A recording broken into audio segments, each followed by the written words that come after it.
ভিতরে ঢোকার পরেই ঠিক এরকম ভাবে একটা পুকুর পাবেন। এই পাশেও একটা পুকুর, ওই পাশেও একটা পুকুর। এখানে লেখা আছে স্বাগতম। আর এখানে একটা কৃত্রিম ভাবে একটা ঝর্ণা তৈরি করছে। গাবড়াখালী গারো পাহাড় পর্যটন কেন্দ্র। আর এখানেও মোটামুটি ভালো একটা খোলা স্পেস আছে। তো প্রিয় দর্শক, শরবত 20 টাকা গ্লাস, লেবু আছে, তুকমা না, লেবু, তুকমা, ইসবগুলো বসি, কুচিলা গম, ট্র্যাং। আচ্ছা আচ্ছা, অনেক কিছুই দেওয়া, তুকমা এসব বলে বসে সহ। দেখি,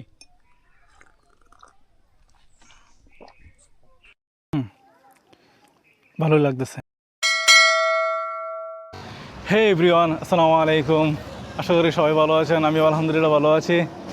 তো আজ চলে আসলাম ময়মনসিংহ জেলার হালুয়াঘাট উপজেলায়। দেখতেই পারতেছেন আমার পিছনেই হচ্ছে উপজেলা পরিষদ, ওই পাশে হচ্ছে হালুয়াঘাট বাস স্ট্যান্ড বা সিএনজি স্টেশন। আর এখানে একটা সাইনবোর্ড দেওয়া আছে যে গাবড়াখালী গারো পাহাড় পর্যটন কেন্দ্র গাজীরভিটা হালুয়াঘাট। তত্ত্বাবধান করতেছে জেলা প্রশাসন ময়মনসিংহ, ব্যবস্থাপনা উপজেলা প্রশাসন হালুয়াঘাট। এখানে সামনে একটা দেখি রেস্টুরেন্টে নাস্তা করে তারপর আমরা ওই পর্যটকে যাব এবং আপনাদেরকে দেখানোর চেষ্টা করব হালুয়াঘাট গাবড়াখালী গারো পাহাড় যে পর্যটন কেন্দ্র এবং করৈতলী স্থলবন্দর। সুতরাং ভিডিওটি স্কিপ না করে পুরো ভিডিওটি দেখার অনুরোধ রইল। এখন বাজে হচ্ছে সকাল 9টা। আমরা এখান থেকে নাস্তা করে তারপর ওই গাবড়াখালী দিকে রওনা দেবো আর কি। উপজেলা পরিষদের ঠিক বিপরীত পাশেই একটা ছোট হোটেল ছিল, এখানে নাস্তা করে তারপর গাবড়াখালী দিকে রওনা দেব। তো আমি নিচে হচ্ছে 2টা পরোটা, ঢালবাজি আর ডিম। নাস্তা শেষ করে ফেললাম। তো আমরা এখন যাব হচ্ছে এইদিকে, একটু খাটা লাগবে, একটু সামনে গিয়ে যাওয়ার পরেই অটো সিএনজি অ্যাভেলেবেল, ওই সরাসরি পর্যটন কেন্দ্রের দিকে চলে গেছে।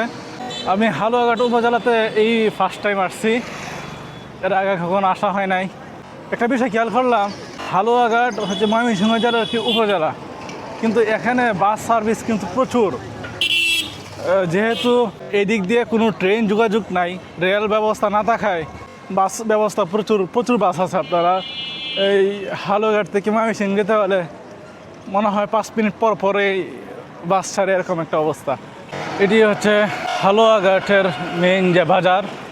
প্রিয় দর্শক, হালুয়াঘাটের এই বাজারের ঠিক মাঝখান থেকে গাবড়াখালী দিকে রাস্তা গেছে, এনে আসলেও আপনারা অটো পেয়ে যাবেন।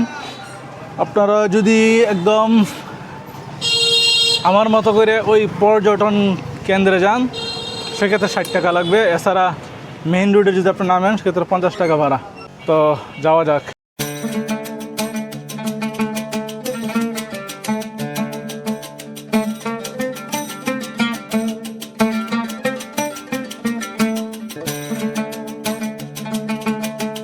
তো প্রিয় দর্শক, আমি চলে আসলাম গাবড়াখালী গারো পাহাড় পর্যটন কেন্দ্রে। তো আমার পিছনে হচ্ছে টিকিট কাউন্টার, এখান থেকে টিকিট করে নিলাম। টিকিটের মূল্য হচ্ছে 30 টাকা।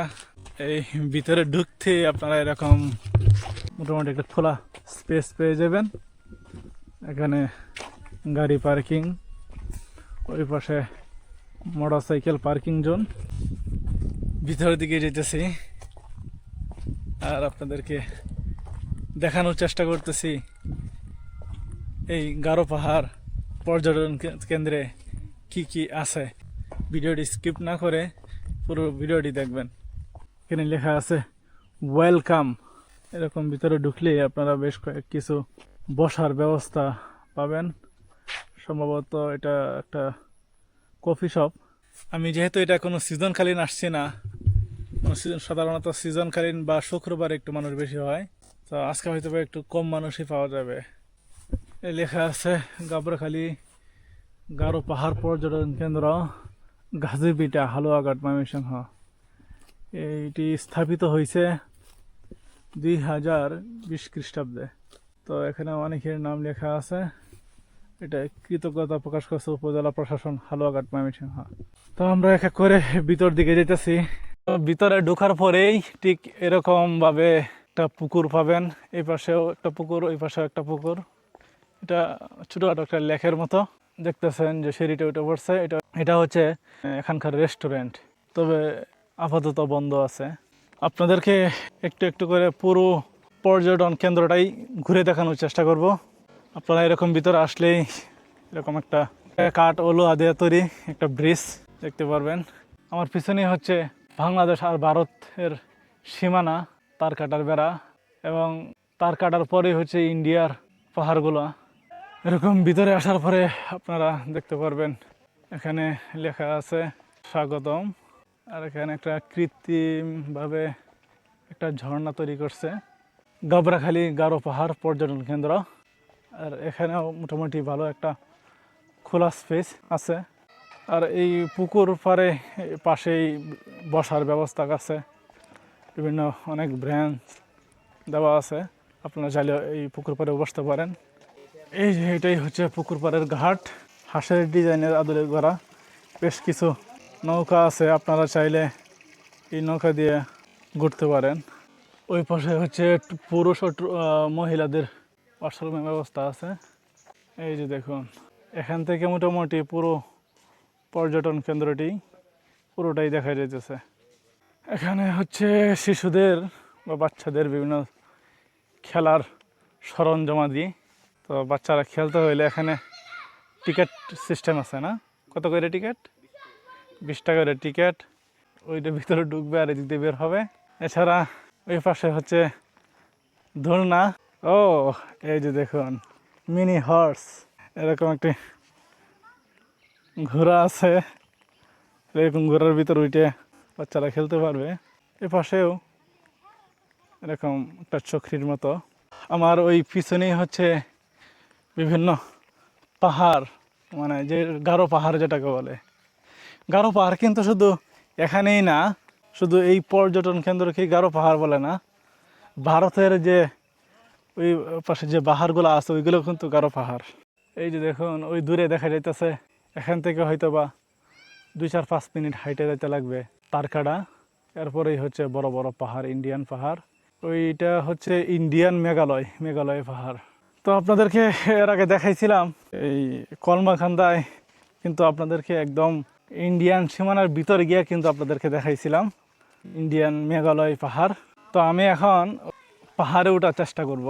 তো এখানে উপরে ওঠার জন্য সিঁড়ি করে দিছে, বাচ্চারা সিঁড়ি দিয়ে উঠতেছে, সেই সাথে আমি উঠতেছি। তো এখানে পাহাড়ে ওঠার জন্য পর্যটকদের সুবিধার জন্য এরকমভাবে সিঁড়ি করে দিছে। এতে হয়তো সহজেই পাহাড়ে ওঠা যেতেছে, কিন্তু পাহাড়ের একজ্যাক্ট যে ফিল, পাহাড়ের যে ট্রেকিং করে ওঠা, ওই ফিলটা কিন্তু আসলে পাওয়া যেতেছে না। তো যাই হোক, আমরা উঠি উপরের দিকে। যদিও এখন সিজন না, বাট আমি তো ভাবছিলাম যে হয়তো বা ভিতরে হয়তো বা একদম মানুষ নাই, কিন্তু দেখা যাইতেছে না, এখানে অনেকেই আসছে ঘোরার জন্যে। তো আপনাদেরকে এই সিঁড়ি দিয়ে উঠে প্রথম টিলায় যে উঠবো, এই টিলা থেকে সবগুলো টিলা শেষ করে পরে নামবো। আপনাদেরকে সবগুলো টিলায় আপনাদেরকে দেখাবো ইনশাল্লাহ। তো ভিডিওটি দেখতে থাকুন। হয়তো একটু ভিডিওটি লম্বা হয়ে যাইব, কিন্তু আপনারা নিরাশ হবেন না। যারা সময় সুযোগের অভাবে বাসা থেকে বের হতে পারেন না, অথবা বিভিন্ন জায়গায় ইচ্ছা থাকা সত্ত্বেও ঘুরতে পারেন না, তারা আমার ভিডিওটি দেখতে পারেন। তারা এই গাবড়াখালী গাজীর ভিটা পর্যটক কেন্দ্র আমার চোখেই আপনারা দেখতে পারবেন। আর আমি চেষ্টা করব পুরো পর্যটক কেন্দ্রটি একদম খুঁটিনাটি হিসেবে সব কিছু তুলে ধরার জন্যে, যেন আপনারা ঘরে বসেই সম্পূর্ণটা দেখতে পারেন। তো চলেন যাওয়া যাক। তো এরকম সিঁড়ি দিয়ে উঠতে হবে। এটাই হচ্ছে ফার্স্ট টিলা। এখন ওই পাশে আরেকটি টিলা আছে, ওই টিলা দিকে আপনাদেরকে নিয়ে যেতেছি। দেখুন একবার আমার এখান থেকে কত নিচু, প্রায় মনে হয় 150-200 ফিট উপরে আমি আছি। যদিও এই পাহাড়গুলো তেমন কিছুই না বান্দরবনের পাহাড়ের তুলনায়। এটি হচ্ছে দ্বিতীয় টিলা। এখানে একটি বসার ব্যবস্থা করে রাখছে, এরকম গোল আকৃতির একটা চেয়ার বানিয়ে, উপরে টিনের ছাউনি দেওয়া আছে। আর এখান থেকে কিন্তু ভারতের পাহাড়গুলো কিন্তু খুব সুন্দর করে দেখা যায়। তৃতীয় নাম্বার টিলায় উঠতেছি। একটু উঠার আগে এদিকে একটু নামি দেখি তো ওই পাশে কি আছে, তো নিচের দিকে যেতেছে দেখি ওই পাশে কি দেখা যায়। কিছু ঘরের মতো দেখা যায়, দেখি কিসের ঘর। ওই যে ওই দূরে একটি ঘর দেখা যাইতেছে। এখানে দেখা যাইতেছে কয়জন হয়তো বা কয়েকটি পরিবার হয়তো বসবাস করে ওই দূরে পাহাড়ের টিলাতে। আর এখানে দেখতেছেন এই যে এদের বেড়া দেওয়া তার কাটা দিয়ে, এটি ইন্ডিয়ান বেড়া না, এটা হচ্ছে এই গাজীর বিটা, এই পর্যটন কেন্দ্রের শেষ সীমানা। ওই পাশেও মানুষ বসবাস করে।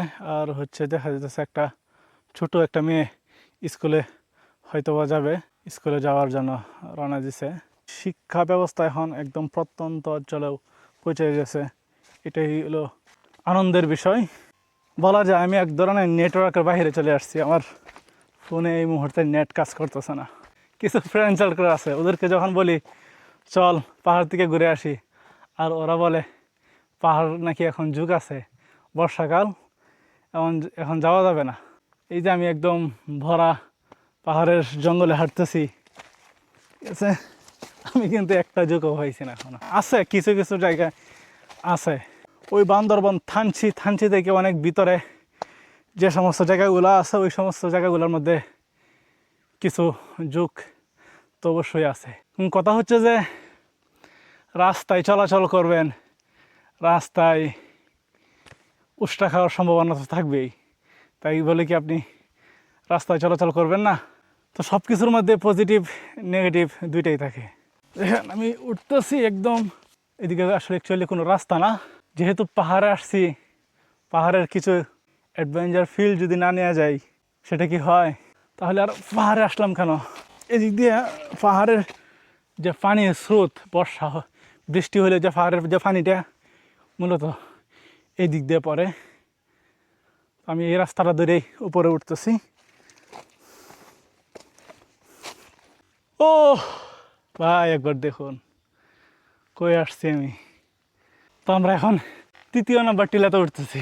এই যে দেখুন একটু একটু করে সোজা উপরের দিকে উঠে গেছে।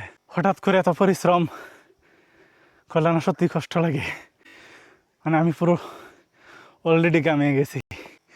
তো যাই হোক, এই যে দেখুন আমি 3য় নাম্বার টিলায় পৌঁছে গেছি। 3য় নম্বর টিলাতে গিয়ে ওই পাশে আরেকটি টিলা আছে, তখন সেদিকেই যাচ্ছি। যত টিলা চেঞ্জ করতেছি পাহাড়ের উপর দিকে উঠতেছি। এখান থেকে কিন্তু সমতল কিন্তু অনেক নিচে, হয়তো বা এখান থেকে 400-500 ফুট উপরে হবে আমি দাঁড়িয়ে আছি। সিজনকালীন আসতাম যদি, ধরেন নভেম্বর ডিসেম্বর এই সময়টার সময় যদি আসতাম, তাহলে কি পাহাড়ের টিলা এরকম নিরিবিলি কোনো পরিবেশ পাইতাম? এই যে দেখেন এই যে একটা সর্বোচ্চ টিলা, মানে এখানকার পাহাড়ের হয়তো বা সর্বোচ্চ টিলা আমি যা দেখতেছি। তো এই টিলাতে একটি মানুষও নাই। এখন আপনি চাইলে একা একা নিরিবিলি বসে এখানে সময় কাটাতে পারেন, কেউ কিন্তু ডিস্টার্ব করবে না, আর রিস্ক নাই।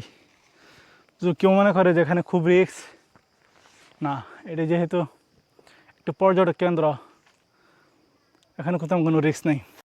3য় নাম্বার টিলা থেকে আমি এখন নামতেছি। তবে এই টিলার যেহেতু অনেক উঁচু, এর জন্য এখানে সহজ করে সেই সিঁড়ি দেওয়া হয়েছে। এই যে এই সিঁড়ি দিয়ে আমি আস্তে আস্তে নেমে যাব। দেখুন 3য় নাম্বার টিলা, এখানে একটা স্টিল ব্রিজ আছে। এটা পাহাড় থেকেই, দুই পাহাড়ের মাঝে একটা স্টিল ব্রিজ। যদিও এই ব্রিজের নিচে কোনো পানি নাই, আসলে পানির জন্য না, মূলত এটা দুই পাহাড়ের মাঝে তো গ্যাপ, এই গ্যাপটা পূরণ করে দিল আর কি এই ব্রিজটা দিয়ে। ভাই দেখা যায় এখানে শরবত বানাইতেছে। গ্লাস কত করে ভাই? 20 টাকা গ্লাস। এখানে দুইজন ছোট ভাই, তারা শরবত বিক্রি করে এই পর্যটক কেন্দ্রে।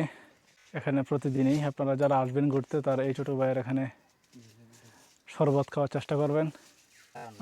আমি বলে দিচ্ছি, এই মনে করবেন না যে ভাই আমাকে ফ্রি খাওয়াইতেছে, কিন্তু আপনারা এখানে আসবেন। কথা হলো যে এই ছোটো ভাইরা এখানে ব্যবসা করে, হ্যাঁ, আপনারা এখান থেকে একটু শরবত খাইলে বাইরে এনে একটু লাভবান হয়, তারা ফ্যামিলি চলে। আপনাদেরকে দিয়ে আর ফ্যামিলি চলতেছে আমাদের। সেটাই, একজনের দ্বারাই আরেকজন জীবিকা নির্বাহ হয়। সব কিছু মারি করলে উপরওয়ালা, হ্যাঁ, তারপরে হইলো যে মানুষ মানুষের জন্যই। দেখি ভাইয়ের শরবতটা কেমন হয়। এখানে আর কয়টা টিলা বাকি রয়েছে, এদিক দিয়ে আসলাম, দুই তিনটা এখানে এদিক দিয়ে। বহুত টিলা আছে, ঘুরা শেষ করতে পারবেন না, কিন্তু আপাতত ওরা 3টা পাহাড় নিয়ে কাজ করতেছে তো, হ্যাঁ হ্যাঁ, তাই এখন 3টা পাহাড়ই আছে। মানে এখানে 192টা পাহাড় আছে। না, এই সবগুলো তো আর নিয়ে কাজ করতেছে না এমনিতে। ঘোরার জন্য 3টা পাহাড় বলতে এই একটা, হ্যাঁ, এটাতে আছে এটা, আর ওই পাশে একটা, দুইটা, এই যে এটা একটা ওই সাইডে ওই সাইডে আর একটা আছে। মানে অলরেডি আমি দ্বিতীয় পাহাড়ে আছি। আমি যেহেতু ওই পাশ দিয়ে ঢুকছি, আর জন্য আমি দ্বিতীয় পাহাড়ে আছি। ওই পাশে গেলে আরেকটা পাহাড় পাওয়া যাবে, 3 নম্বর পাহাড়। তো এই 3টা পাহাড় নিয়ে আপাতত জেলা প্রশাসক কাজ করতেছে। পাহাড় আছে এখানে অনেক, ছোট বড় মিলিয়ে অনেক পাহাড় আছে। তবে বাংলাদেশের পাহাড়গুলো তো সাধারণত একটু, বিশেষ করে এই সাইডটি আমাদের এই হালুয়াঘাট, শেরপুর, তারপরে এই যে দুর্গাপুর, এই পাশের পাহাড়গুলো তুলনামূলক একটু ছোটোই। তারপরেও যারা আমাদের যারা সমতলে বসবাস করি, তারা এই পাহাড়গুলা ঘুরলেই অনেক কষ্টসাধ্য, অনেক কষ্টের বিষয়। এছাড়া যদি এর থেকে আরও বড় কোনো পাহাড়ে ঘুরতে যাওয়ার ইচ্ছা থাকে, তাহলে আপনারা বান্দরবন চলে যেতে পারেন। তো প্রিয় দর্শক, শরবত 20 টাকা গ্লাস, লেবু আছে, তুকমা না, লেবু, তুকমা, ইসবগুলো বুশি, কুচিলা গম, ট্র্যাং। আচ্ছা আচ্ছা, অনেক কিছুই দেওয়া, তুকমা এসবগুলো বসে সহ। দেখি,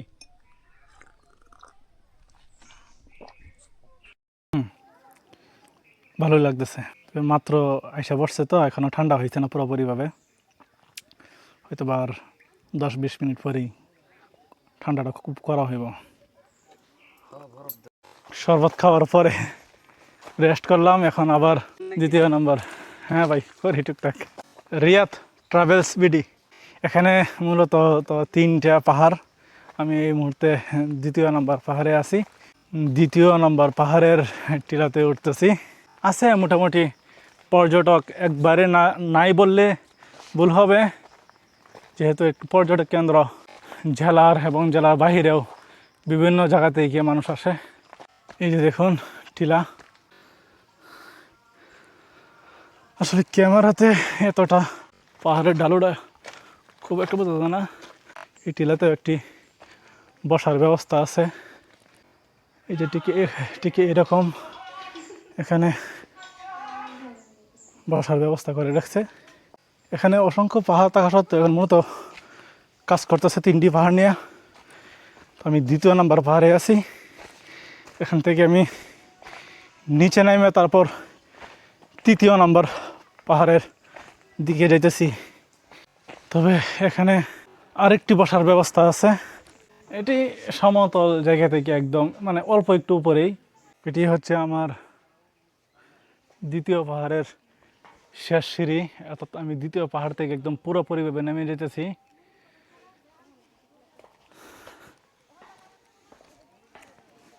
প্রিয় দর্শক, আমরা অলরেডি 2টি পাহাড় ঘুরে দেখা হয়ে গেছে। এখন আমরা 3য় নম্বর পাহাড়ে উঠতেছি। এখানেও কিন্তু এরকমভাবে সিঁড়ি করে দেওয়া হয়েছে। ওইগুলো দিছিল লোহার সিঁড়ি, আর এগুলো করে দিছে ইটার গাঁথা সিঁড়ি। তো আমরা উঠতেছি এই সিঁড়ি দিয়েই। দেখি উপরে এখানে কিছু দেখার মতো কিছু আছে নাকি। 2টো টিলা আছে, একটা টিলা একটু নিচে আর একটা টিলা একটু উপরে, মানে 2টা বসার স্থান আছে আর কি এখানে। তো এখন আমি উঠতেছি আমার ভ্রমণের, গাজীর বিটা পর্যটক কেন্দ্র ভ্রমণের শেষ ঠেলা। এরপর হয়তো এখান থেকে বের হয়ে যাব। ইন্ডিয়ার ভিউ তো দেখে খুব সুন্দরই দেখা যায়। প্রিয় দর্শক, এখান থেকে ইন্ডিয়ার যে ভিউটা কিন্তু খুব পুরোপুরিভাবেই দেখা যায়। ওদেরকে যদি দেখাই, আসলে এখন কথা বলতে একটু কষ্ট লাগতেছে, বাট যেহেতু সবগুলো পাহাড় আমি অলরেডি ঘুরে আসছি, এখানে আসার পরে একটু কষ্ট লাগতেছে। বাট তবে বলে না যে শেষ ভালো যার সব ভালো তার, তো এরকম বিষয়টা এরকম হয়ে গেছে। আমার যতটুকু আফসোস ছিল যে কেন আসলাম এতটা দূরে, কিছুতে দেখার মতো নাই। তবে এখানে এসে যা দেখলাম, কি বলবো আর, আমি কিছু বলবো না, এটা আপনারাই দেখেন, আপনারাই কমেন্টে জানিয়ে দেন।